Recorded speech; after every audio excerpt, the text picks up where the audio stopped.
live their best lives, overcoming challenges at home, school, work, and everywhere else. The Royal College of Occupational Therapists has a vision. We want people everywhere to value the life-changing power of occupational therapy. We will grow understanding and enhance the profile of occupational therapy, attract new people to the profession, and help more people get the occupational therapy they need. We will have a stronger voice. We will be a bold advocate and champion for occupational therapy, sharing and celebrating its powerful outcomes. Actively inclusive, supporting the next generation of occupational therapists, reflecting our diverse society. The UK needs occupational therapy more than ever. Let's elevate the quality of life for all people across society.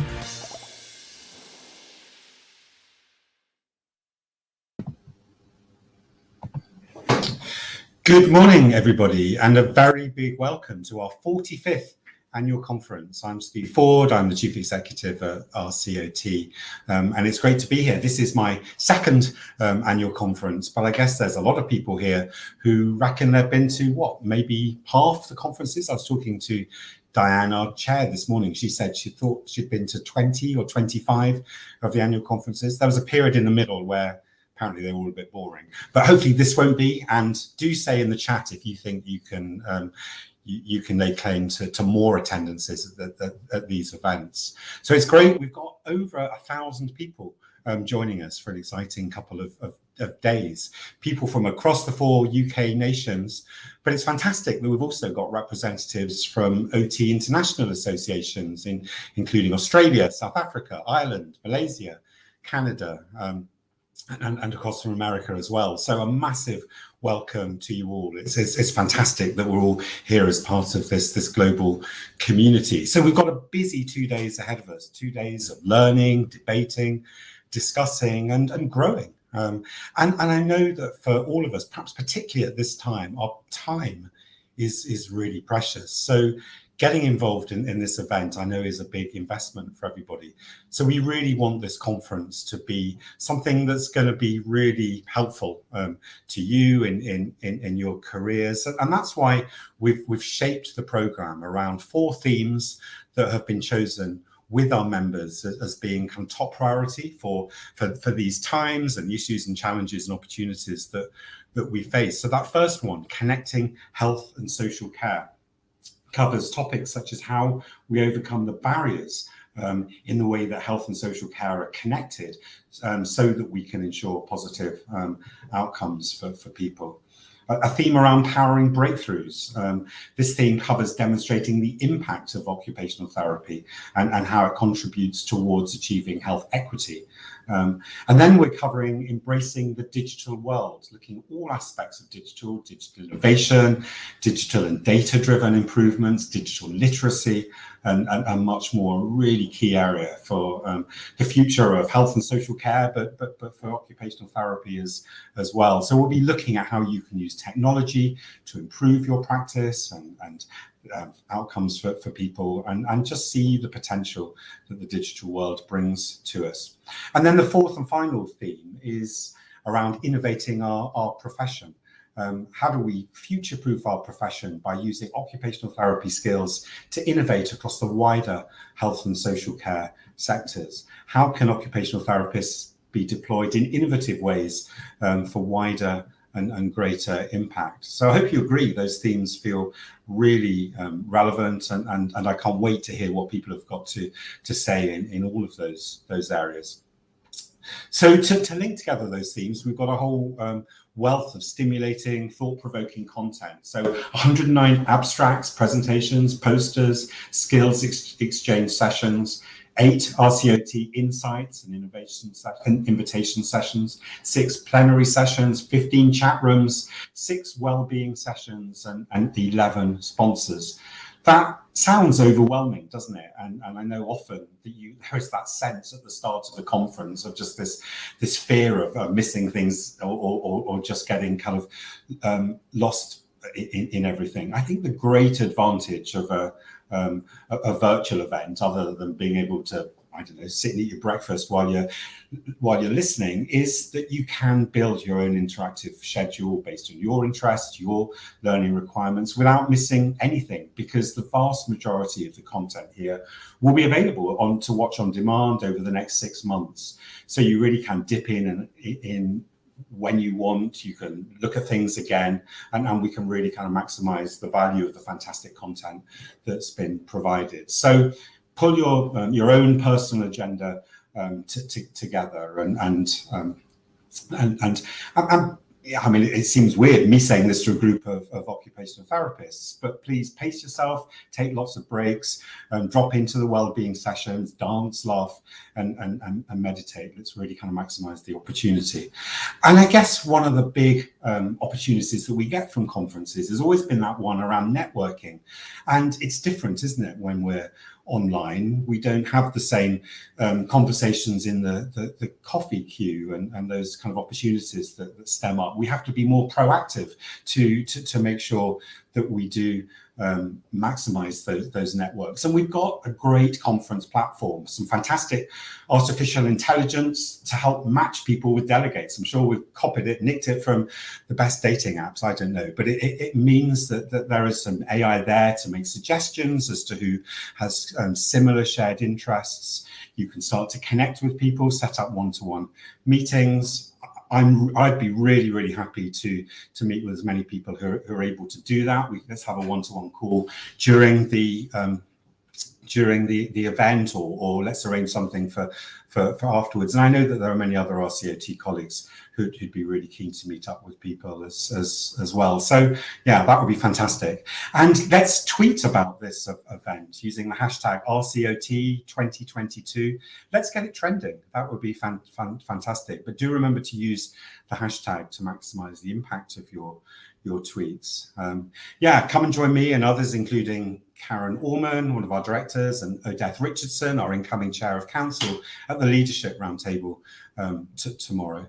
And then at the end of the day tomorrow, for those of us who are still standing, I'll be sharing our strategy, which we launched earlier this year, and some thoughts about the progress we've made and the future. So really hope you have a great conference. Enjoy, debate, discuss, learn, and together let's grow individually, and let's grow the profession with all the opportunities that will bring us. Okay, so let's get on with it then, and I'm delighted to kick off our opening plenary session, leveling the playing field, leadership, physical inactivity, and occupational therapy. And so our first speaker is Lyndsey Barrett, who's director, co-founder, and senior occupational therapist from Sport for Confidence. When I joined last year, Lyndsey was one of the first occupational therapists that I met as part of my journey of just understanding the range of different sectors in which OTs make impact. And it was so evident that Lyndsey's passion about creating opportunities through sport and physical activity to empower people and enable choice. And she's going to be sharing some of her practical experiences and leadership journey with us, a focus on using that occupational perspective to tackle inequalities in physical activity participation. Through establishing Sport for Confidence, Lyndsey has extended occupational therapy practice into mainstream community-based settings such as leisure centres, enabling more people to enjoy community spaces that promote movement, activity, well-being, and relationships. Her ambition has been recognised kind of nationally, really high-profile work, and has recently resulted in a system partnership investment from Sport England. And so it's great today that Lyndsey is joined by Dr. Chris Whitaker, who's the Senior Disability Manager for Sport England. I know from my time at Parkinson's UK just what a major role Sport England are playing in increasing participation, diversity within sport and exercise. So it's really exciting to hear from all the experience that Chris has built up around sport, physical activity and the third sector. He's worked as a disability specialist for over 10 years in various roles and has got additional specialisms in wider diversity and inclusion matters, including governance and grant management. So really looking forward to what Lyndsey and Chris have got to say to us. And at the end, we'll have 10 minutes for Lyndsey and Chris to answer your questions. So please do add yours into the question box as we go. So yeah, I'd like to hand over now to you, Lyndsey. Thank you. Good morning, everyone. It is an absolute pleasure to be here this morning. And as Steve said, my name is Lyndsey. I am an occupational therapist and I'm the director and co-founder of Sport for Confidence. It is really exciting to be at the start of conference. I think we're going to have an amazing couple of days ahead. And I'm just going to spend the first 20 minutes or so sharing a bit about my experiences as an occupational therapist. And I guess my journey and how I became to be working alongside Dr. Chris Whitaker, who'll be joining me from Sport England. And I'll share some of the highs and lows. I'm obviously going to be talking about inactivity and its implications for us as occupational therapists. And I believe it really is very relevant to every single one of us. So a bit of background about myself. I have been an occupational therapist for 23 years now, and sometimes I think that sounds like a really long time, but then I appreciate there are a lot of people here at conference who will have been qualified for significantly longer than that, and I'm possibly early on in my career, so I still have a lot to learn. I acknowledge that, but occupational therapy is my absolute passion. And I knew quite early on that it is what I wanted to do, which I think is probably unusual. As soon as I discovered occupational therapy, I then went on a mission to try and convince everybody else to get involved. My dissertation was promoting occupational therapy as a career choice. I went into secondary schools and delivered assemblies, showing people and trying to talk to students about what occupational therapists do. And I was always amazed when it wasn't people's first choice for a career. Regardless of their age, if we were having a conversation, I just wanted to convince them that it was the best profession ever. And I'm still feeling 23 years on exactly the same way as I did when I first discovered it. So my professional background has been predominantly in learning disability services. So I have spent some time in a few other areas. I've worked in community mental health.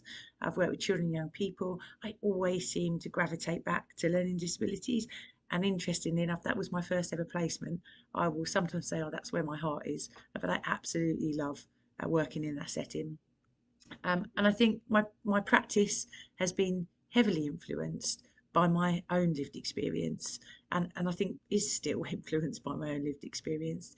And a time in my life when I was on the receiving end of services. And I thought it'd be important this morning to share a little bit about that with you. I know some of you will know my personal story, but for those that don't, to cut a very long story short, prior to qualifying in my final year of study, so I was at Canterbury Christchurch University College. It was amazing. I was really enjoying it. I became very poorly, and it was very sudden as well. I was just on my way home from netball training, lost a sensation in my foot, and things escalated very quickly. I was eventually diagnosed with a rare autoimmune disease, and that resulted in almost a year of my life being spent in hospital. And the disease that I was diagnosed with has a 98% fatality rate. So I am so blessed to still be here, and so thankful for that. The disease affected my life massively, obviously, all that time in hospital, but it took away an awful lot from me. It took away everything that I felt defined me as me. All the stuff in my life that was important I couldn't do anymore. My independence, my confidence. From a physical point of view, it attacked my peripheries first of all. So I developed foot drop in my foot. I had ulnar nerve damage in my hands, and then it targeted my brain. So I had swelling in my brain, which caused damage to my temporal lobe, and I became very, very poorly. And my speech was affected, my memory was affected, and I was constantly having seizures. Now, obviously, there's a happy ending to this story because I'm here now. But prior to all of this happening, and this part of this kind of challenging part of my life, I was very, very successful playing netball. So I was actually what I would say living my best life at 21 at university. I was playing for England in the under-21 squad, which again had been a bit of a life dream for me. I'd really wanted to play netball for England. I was training for the World Championships. Everything was great.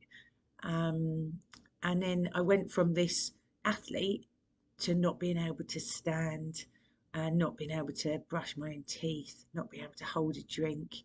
That experience has driven me and made me even more passionate about our profession.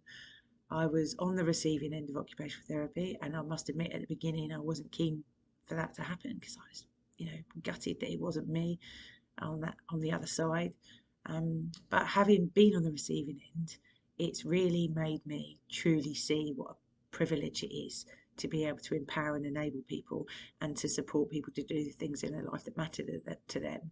And also what a privilege it is to come alongside people in life-changing events and what can be for some people a really dark time.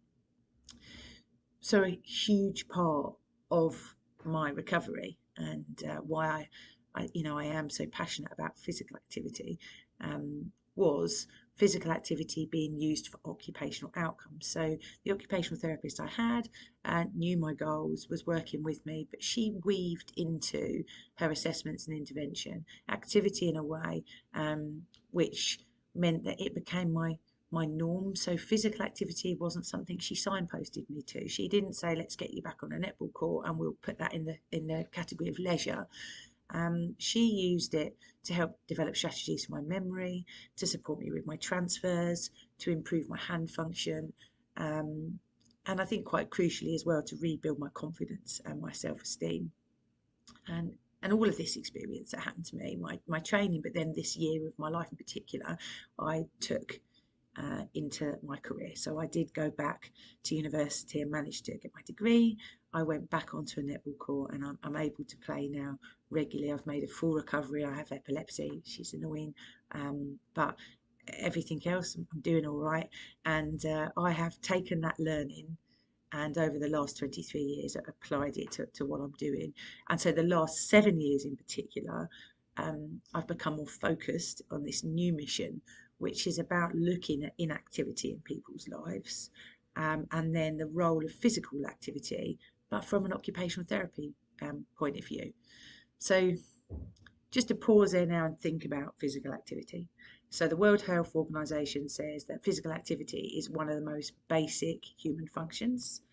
And now if we start to look at this evidence base, it's massive. So we know health benefits are vast. It includes reduced risk of cardiovascular disease, hypertension, diabetes, certain forms of cancer and chronic conditions. Physical activity has a positive effect on mental health. It reduces stress reactions. It has an impact on anxiety and depression. It can delay the effects of Alzheimer's disease and other forms of dementia. The list goes on and on. But, and there's a dramatic pause, we know that despite all these amazing benefits of physical activity, there is a worldwide trend to people being less physically active. And really, really scary statistics, like 1 in 6 deaths in the UK are as a direct result of physical inactivity, which is the same amount of smoking, which is just incredible.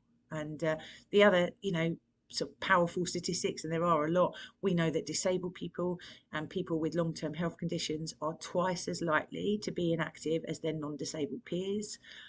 We know that inequality, occupational marginalisation, injustice, deprivation, all of these things significantly impact on statistics related to activity levels. So for me as an occupational therapist, I really felt that I was best placed to sit in this space and to tackle inactivity head on.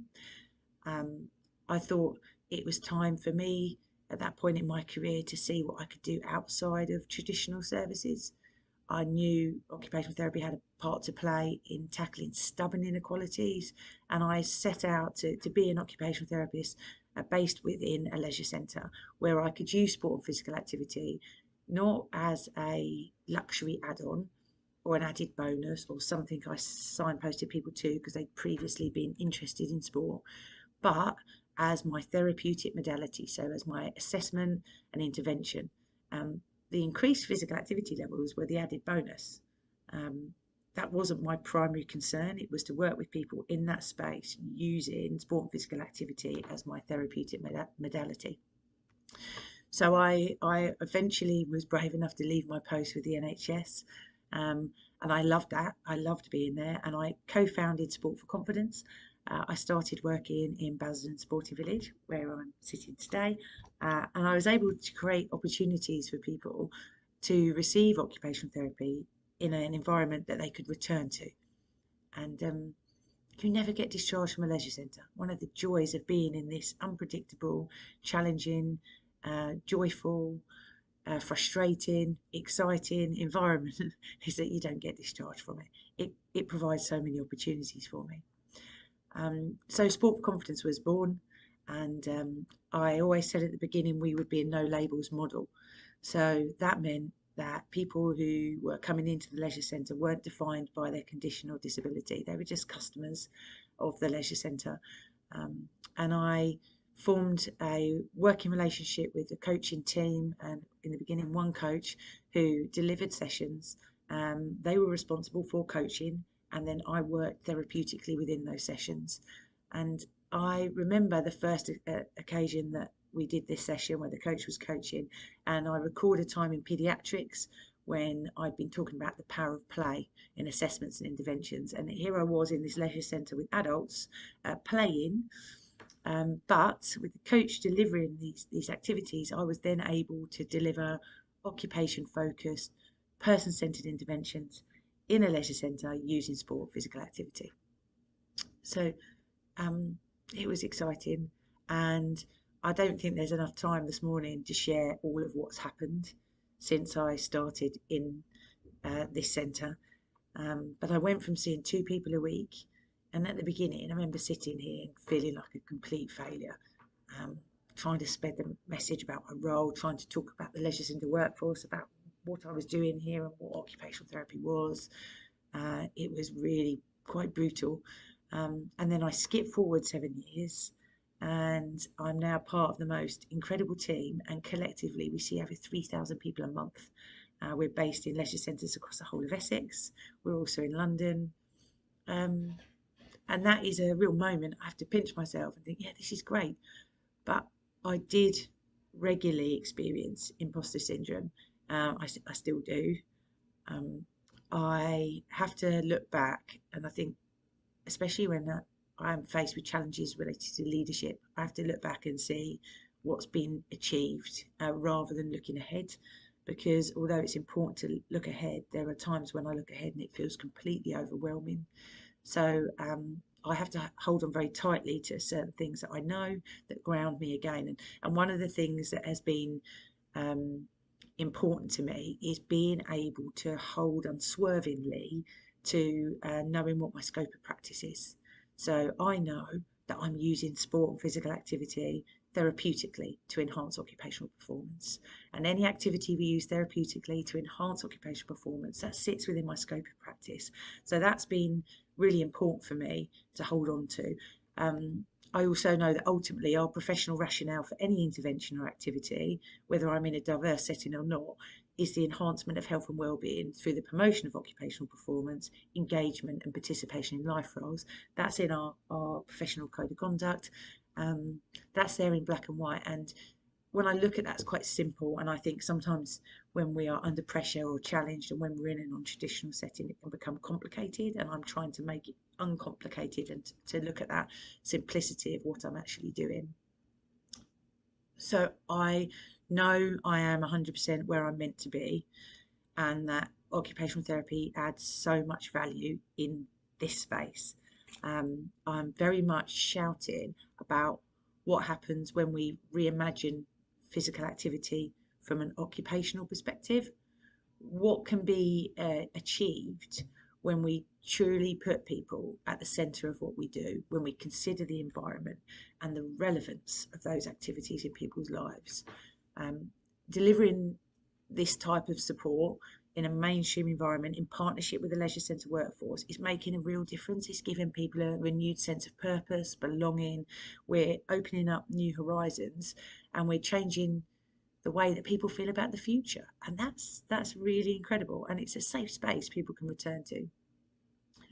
This environment itself, for me as an OT, my practice remains the same as it is in traditional settings. So I'm not just involved in delivering sessions, I'm about enabling people to function at their optimal level despite barriers, assessing activities, looking at the environment, grading and adapting what we do. But I'm also involved in an education piece with the workforce, and looking at what we can do when it comes to social transformation and the role of occupational therapy in this. We adopt a social relational model of disability, so we can empower people, to overcome barriers, and we're actually trying to be integrated into the fabric of leisure centres' health and wellbeing pathways. So there's loads of really great stuff that already exists, with that extra layer of expertise. So GP referral programs, for example, other specialist targeted interventions, we don't have to sit separate from that. We can enhance them with our skills and what we bring to the table. Excuse me. So I am delighted to say a lot of progress has been made over the last 7 years, and it was incredibly isolating and frightening being in a non-traditional setting and being a bit of a lone voice, and I'd never consider myself as being a leader at all. I still don't feel particularly comfortable with that term, but I am now surrounded by this amazing team of occupational therapists and coaches. They are all passionate, they're all brave, they all bring something unique and special to the team. They all rise up when the challenges present themselves, and I'm really proud to work with all of them, and I can see the difference we're making collectively when it comes to tackling inequality, but also celebrating the role of occupational therapy. As an organisation as well, and I think this is very important to state, we have a real commitment to evidence-based practice. We're getting involved in research, and we need to get more involved in research, and we need to develop new understandings and knowledge for our practice. So just before I introduce you to Chris Whitaker, I'm going to give you a little bit of context about my relationship and our relationship with Sport England. So 7 years ago, when I first started this, I went to talk to Sport England about a wonderful profession. Chris wasn't there at the time. I think it was well received, but I came away and knew at that point I would be needing to go back, which I did. I went back a lot, and I was very vocal about what I thought that relationship could look like. And a few years later, we received 2 years worth of funding from Sport England to work strategically on a national level, which was a real moment for me. And we were involved in something called Play Your Part, which is just coming to an end. We developed a strategic team, and that work's been fantastic. We've been able to work in universities with students. We've been able to develop evidence-based practice resources. We've been working with national governing bodies of sport like Boccia England, Table Tennis England, just to name a few. But what is really exciting is that very recently we have become successful in being a system partner for another 5 years with Sport England, where we can extend our work, we can tackle inequalities together, and working with Chris to do this has been a real highlight for me.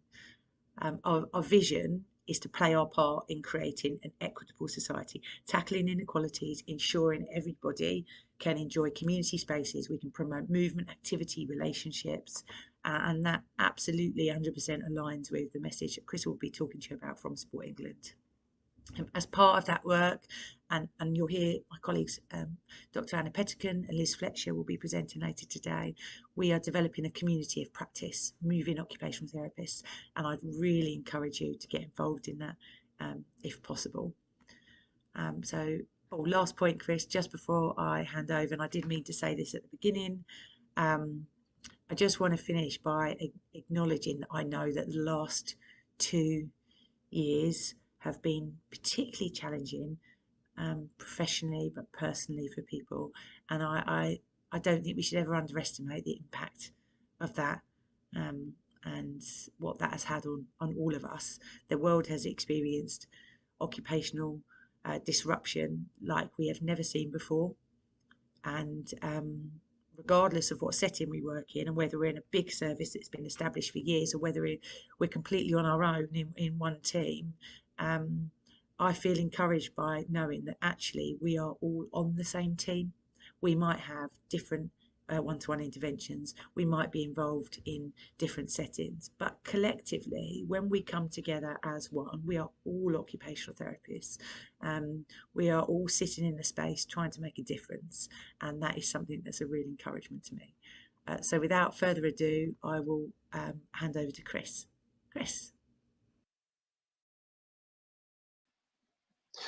Good morning. For that, it's great to be here at a conference and to have the honour of speaking with you at the start of what I know will be a really valuable space to connect with each other, to reflect, and hopefully find a little bit of a window to re-energise too.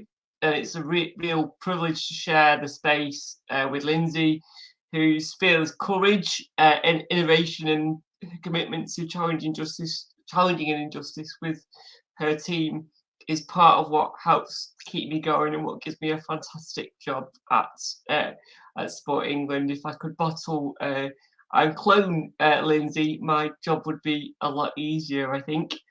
I'll level with you though, it's a bit daunting to come to a room full of experts to kick off their main event and to be asked to talk about leadership, because in my mind you are all leaders, and for me, a couple of the biggest things I can do in terms of leadership at the moment are to listen and to connect with others. So it's with that in mind that it's great to be able to talk about and reflect on the relationship that I've enjoyed with Sport for Confidence later on today.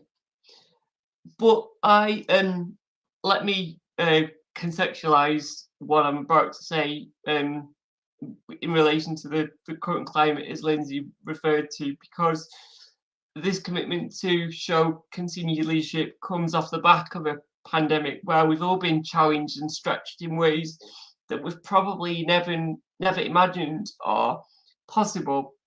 And just as Lyndsey spoke about her own lived experience, let me share a bit of mine too, because I've got cerebral palsy, which is a condition that affects my mobility. So I was one of those classed as clinically vulnerable.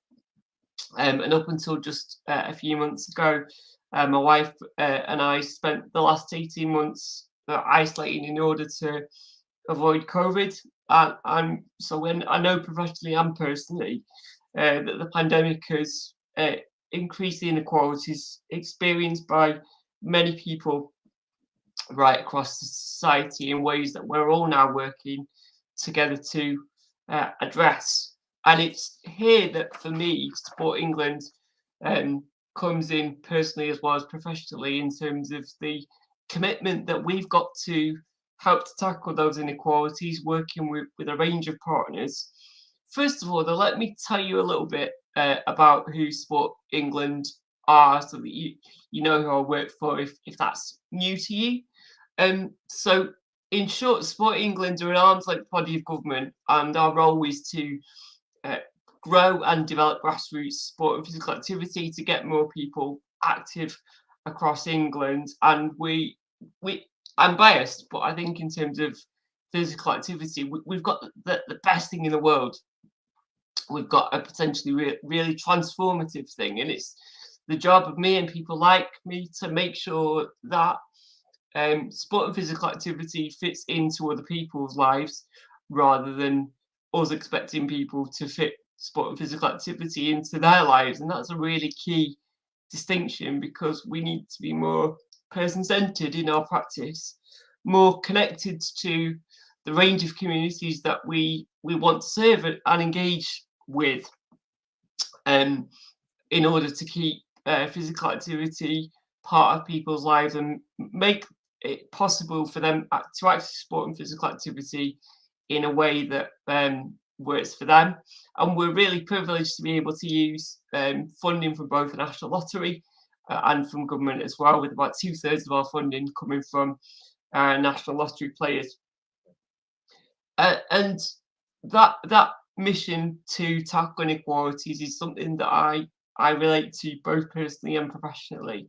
As I say, and it's through that role that I get to work with amazing people like Sport for Confidence. And I still remember vividly the first visit that I had, and the first occasion that I met Lyndsey at Basildon, where she is now, about 6 years ago. And I went, and I wasn't sure what to expect, and I'd heard about this Sport for Confidence and what a difference it made, and so I vividly remember that day, because the session started, and I remember watching people before the session, and they were quite quiet and introspective within themselves, and then the session started, and those people came alive. And what was really evident to me was the difference that Sport for Confidence was making. And it was almost as if a magical spell had been cast in the room. Such was the ability that Sport for Confidence had and was using. But it turned out that it wasn't actually magic after all. It was occupational therapy. And the skill that Sport for Confidence and those of you in the room today will have in using occupational therapy is so valuable. And if you remember just one thing from what I tell you, just remember that you are valuable, and that you do make a life-changing difference through occupational therapy.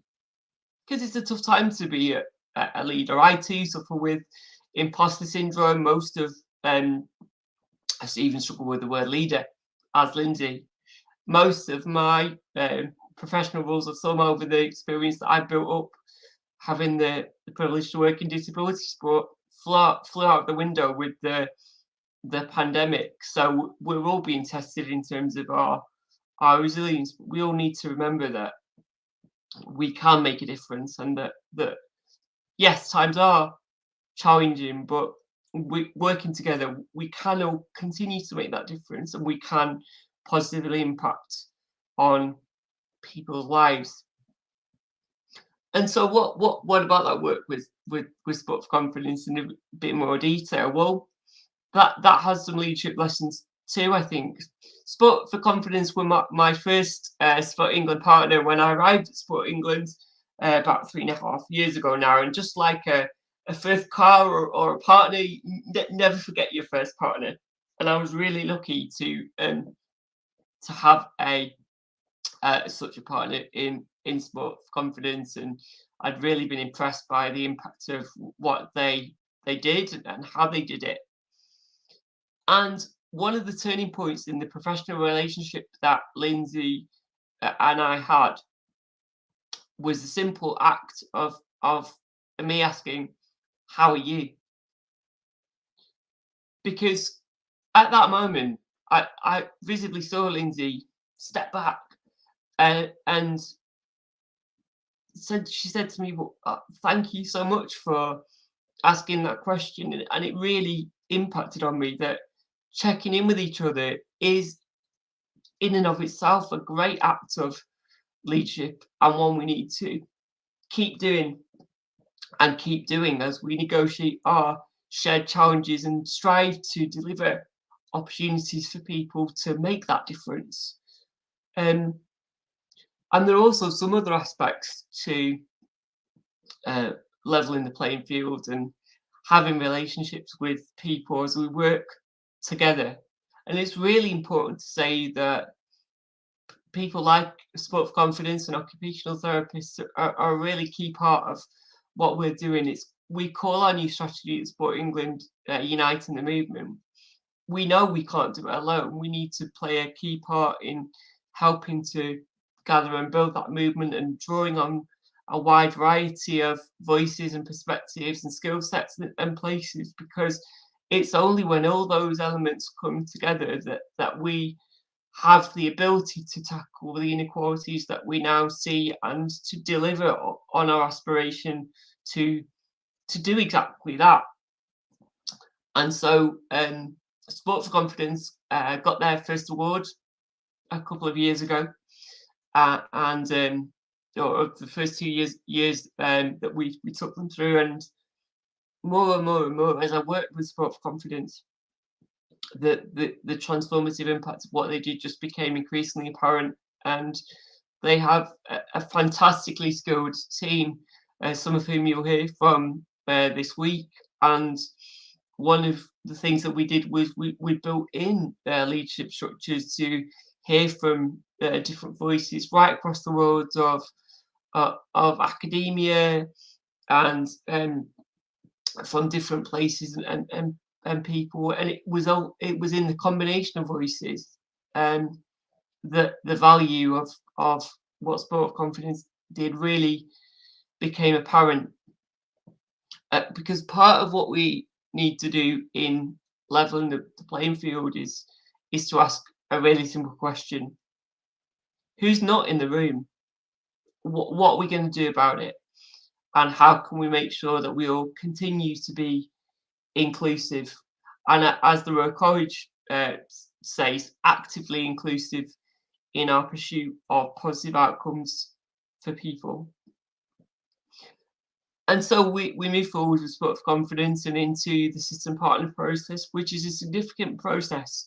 It's around about £650 million worth of investment, working with about 140 partners for up to a 5-year period. And Sport of Confidence was one of those partners who were successful in achieving investment, and that was as a result of the great work that Sport of Confidence do and will continue to do over the next 5 years. And the fact that Sport England have a 10-year strategy and are awarding 5-year awards is no coincidence, because we recognise that we do live in challenging times and that change takes time. And the 5-year funding allows us to cater for that longer term working, to really address the issues that matter for people as they access sport and physical activity in the ways that matter and work for them. It's perhaps ironic, just as an aside, that I work for Sport England, because I was saying to a couple of my teachers yesterday that my PE lessons at school were a bit of a non-event. I used to hide in the home economics room playing on the computer rather than go to PE.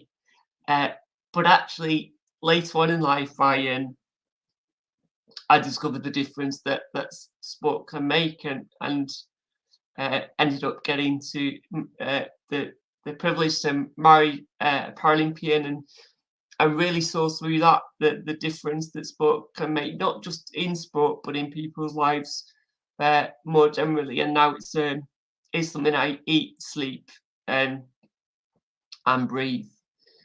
But we can't do it alone. So occupational therapists, we need you. We need to work with you to address inequalities and harness that transformative difference that occupational therapy makes through people like Sport for Confidence and others.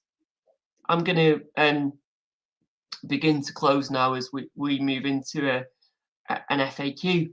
But I just really want you to remember that you are valuable. You do make a difference. We are living in challenging times, but it's still all to play for, and it will be all to play for the more that we work together to make a difference. And hopefully we'll get the opportunity to do that together.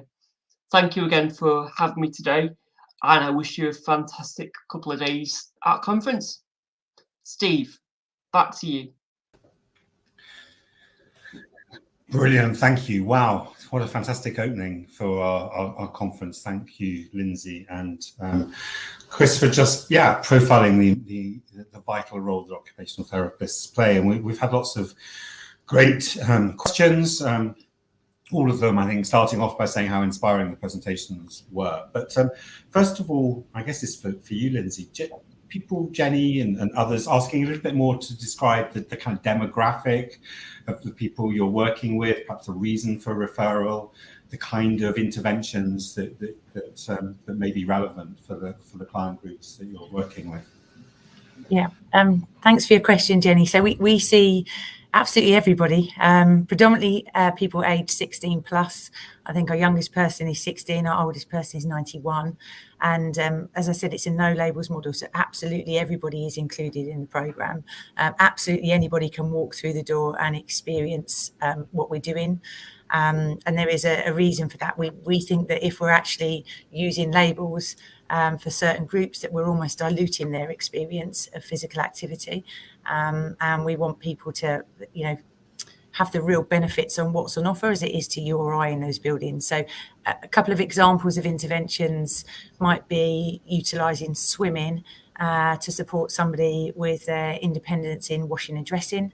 That also involves all the cognitive skills, the organisational skills to plan a swim session, pack a swim bag, to actually go to a leisure centre, to have that interaction at front of house, to come through, to pay, to go in. Then the experience of changing. The swimming itself is often an added bonus, but within that we've got all the motor skills as well involved, the sensory skills and the sensory experience of swimming, and then obviously the washing and dressing afterwards. So I think that's an example of perhaps where traditionally you might talk about occupational therapists being involved in something like washing and dressing, and how that actually can be applied into a different environment where you're utilising sport and physical activity as well. Brilliant, thanks. No, that's great. And Rebecca and Joanne asked about outcome measures. So maybe, Lyndsey, you could talk a bit about outcome measures, and then Chris, whether you might have a broader reflection around the role of outcome measures in the partnership, I guess, and the funding model. So yeah. So I think obviously outcome measures are crucially important, and I'd like to start by saying that inclusive outcome measures are quite hard to come by, especially when we're talking about physical activity. And I'll give you an example of that. I have seen outcome measures which ask people how long do they spend standing as a measure. But obviously if you're somebody who's using a wheelchair, you could be incredibly physically active but spend all day in a seated position. So there are some challenges around outcome measures. I think we tend to make sure we are really focusing on what is relevant to the individual, and that we're measuring something that's relevant, not just for the sake of it. So using individual goal setting is really important for us. We also use some wellbeing measures like the Warwick Edinburgh scale, and we get involved a lot in evaluation. We've used other specific outcome measures with University of Essex, who've been evaluating some work we've been doing called the prevention enablement model, where we're looking at how physical activity can be used in a preventative way for people. But outcome measures are a challenge, and I do say that we just tend to make sure that we're focused on what is relevant for that person. So if we're using activities in a strength and balance sense, we might use something like the timed get up and go to help someone in falls, if we're looking at falls prevention. But again, it's always got to be relevant to the individual that we're working with. Yeah, I think to build on that, the importance of being inclusive is fundamental.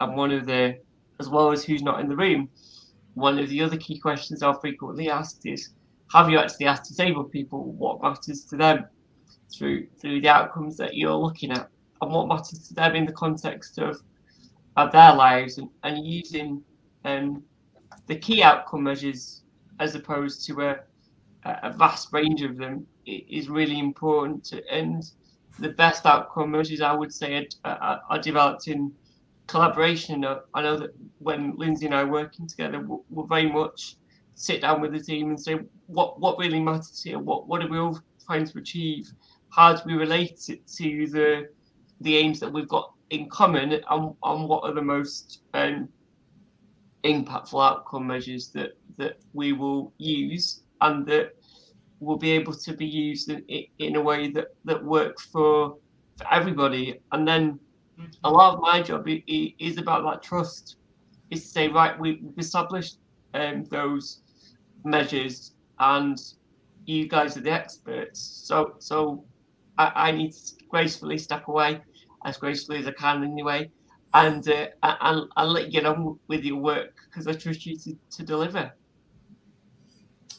Brilliant, thank you. And Esther asked about COVID, and you both talked about COVID actually. Just a kind of reflection, I guess, if we can talk about, following COVID and if we're in that kind of situation, but just what you think the kind of new challenges and maybe new opportunities are as we come out of COVID. Yeah, I think one of the newest challenges for me that it's really important to be considering is the challenges of our society moving to be more cashless. And, we've really seen, and all of my team have seen, the impact of that in people's lives. So 1.3 million people in this country are unbanked. So if community facilities and spaces that offer activities for people become completely cashless, that is a new barrier which is immediately excluding a huge number of people. So if you perhaps are not able to bank for lots of different reasons, if you have a learning disability, you might have support with your finances. If you are recovering from addiction, if you've been encouraged to use cash to help you in your recovery, if perhaps you feel unconfident, if you're an older person and might struggle with some internet banking services or struggle with banking in general and be much more comfortable dealing in cash, you're now excluded. So it wasn't there previously and it is there now. And I think it's really important that we challenge that because it will affect absolutely everybody. And I've seen some children and young people who were previously able to come along to things independently and use cash and use pocket money to get involved in different stuff, who can no longer do that because they would have to have a bank card to be able to pay for things. So it's a new barrier, it's a new challenge, and is something I think we need to do something about. We've found a few solutions and temporary solutions, and obviously there are positives to come out of negatives, so we have used that to help people develop their skills, use things like post office travel cards to help people, but I do think we need to do more with that challenge. Thanks, Lyndsey. Any reflections from you, Chris? Yeah, I'd say three things. The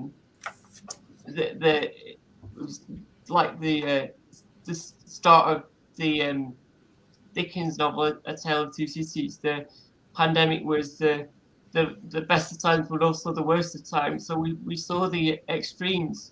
It was very, very difficult. Inequalities increased almost overnight. The gains in physical activity that we'd seen amongst disabled people that were really hard fought, that we saw immediately prior to the pandemic, almost overnight were gone. And I think the tail of the pandemic will be particularly long for disabled people, given the impacts of the pandemic. We've seen through the pandemic that disabled people struggle to access things like food and medication, and those sorts of challenges will continue. There is, though, examples of real innovation. That part of the reason I'm going to really embarrass you now, Lyndsey, but part of the reason for your British Empire Medal was the community service that you offered to people at critical times.